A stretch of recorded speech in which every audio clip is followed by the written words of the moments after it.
Hello everybody, I'm going to show you a new amp called the A211, but I'm going to start out from something that I didn't want to build. Back in March this year, which is 2024, a customer has requested me to build a dual mono A210. I call it A212 because I put two of the A210 into one big chassis, 17 inches wide, 8 inches tall, and 21 inches deep. It was really big. And it's heavy, and yeah, I did it, but it hurts. It hurts my left arm for like 2 months. It was so big, so heavy, and I did a video back in March and saying I didn't want to build any more of those if I don't have to, if I have a choice. So I end up building the A211 monobloc, smaller chassis, same chassis size as A210, a lot lighter. I really enjoy building it. And the result is exactly the same as the A212, but in the monobloc chassis. Easier to handle, easier to placement. You can actually put the amps right beside the speaker, run a little bit longer interconnect for that kind of advantage. And the customer wanted to have a stereo amp. He actually used to have a monobloc, but he wanted a stereo amp, so he asked me to do a dual mono, which I did. Sounds great, but I just didn't want to do it because it's so heavy. Anyway, so this is the A211, the monobloc version of the A212, 140 watt per channel into 8 ohms, 280 watts into 4 ohms, and stable down to 2 ohms. They are mirror image. I have extra wide panel, front panel, so if you put the two amps together, you still have 3 inches gap in between, so for the heat to come out in the heat sink, because heat sinks are on both sides of the amp, and I will open the cover for you to take a quick look. Power switch is in the middle, mirror image, and I am going to take the camera to the forward tripod so I can show you.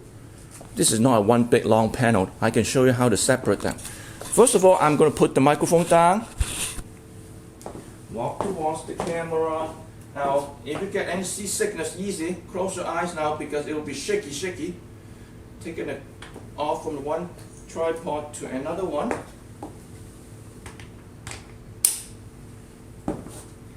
Zoom in.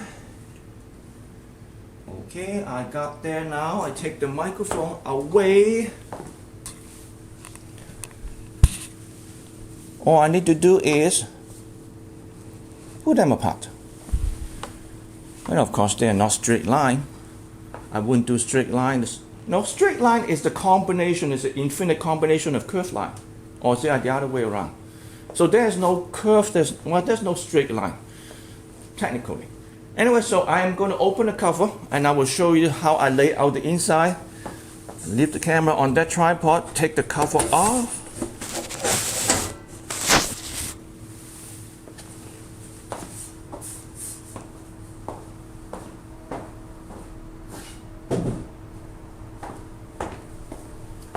I'm coming back. I'm taking another cover off the tripod.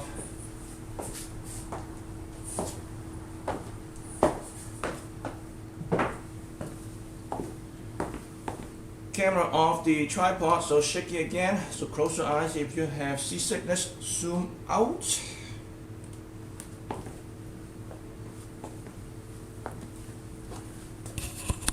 Taking the microphone up again. Now, you can see they are mirror image layout. The power input are from this side, the center stage, and the in and output stage are on both ends. The reason I do that because the input stage I want to keep it way away from the AC input, and the transformer have pointed to a specific direction away from the circuitry for the minimal of noise, and the inputs and outputs are exactly from the same spot, so to keep away from the AC power. And going to the back panel, we turn on the light. So from this end is 2 pairs of binding poles, balance input, single-ended input, and the blue one is the FCF jacks, is the a jack to connect the external capacitor pack for the output stage, and the SP cap pack jack is the jack that connect the external capacitor pack for the input stage. And under there, there's a ground lift switch, and beside that is AC power input. Same thing as the other side, but it's mirror image. Again, on the outside is the two pair of binding poles, inputs and single-ended and balanced input, FCF jack, SP cap pack jack. Under there is the AC power input, and the little toggle switch over there is the ground lift switch. So that's about all of this A211.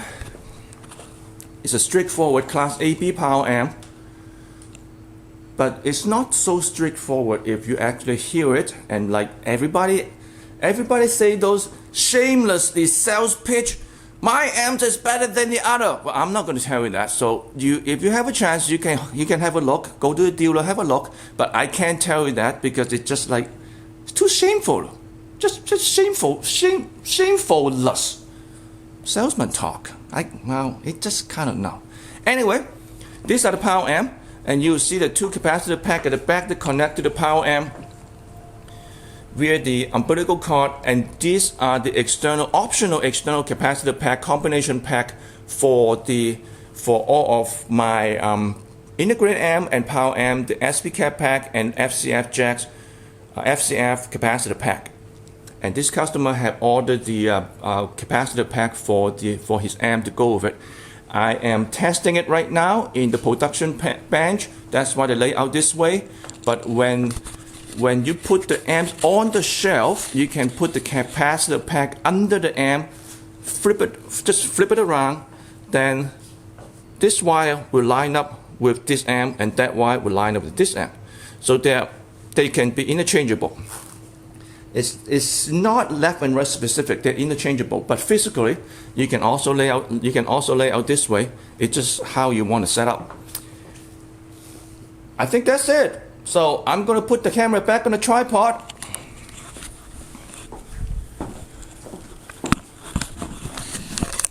And until next time, stay safe. Bye! I forget my glasses over there.